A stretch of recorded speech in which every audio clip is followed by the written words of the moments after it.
এবং কয়টা টাকা পয়সা দিতে পারো, ঠিক গেছি ওই দোকানে টাকা ঠোয়া পায়, এখন কয়টা টাকা পয়সা লাগে। আর আমার তো আমেরিকার যে টাকা আসবে বর্তমানে প্লেনে বলে জাম বাজবে, 2-1 ঘন্টার মধ্যে ছাড়িয়ে দেবে না। তারপর তোর কালকে টাকা দিব, দেখতে পারো কয়টা টাকা পয়সা।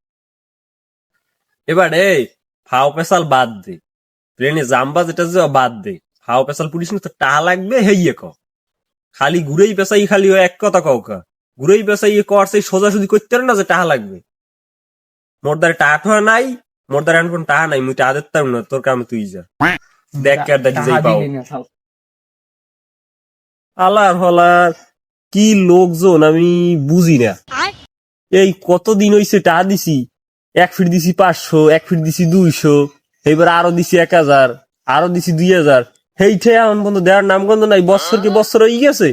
ও আবার এখন আবার প্লেনে আমেরিকা দিয়ে টাকা পাঠায়, আরে কি আর বান্ধবটা আমেরিকা দিয়ে অলরেডি টাকা পাঠাই দেবে না, সরকার তো আর আত্মীয় হয়, আরে আমেরিকা দিয়ে প্লেনে আর টাকা পাঠাই দেবে, প্লেন আবার জাম বাজে।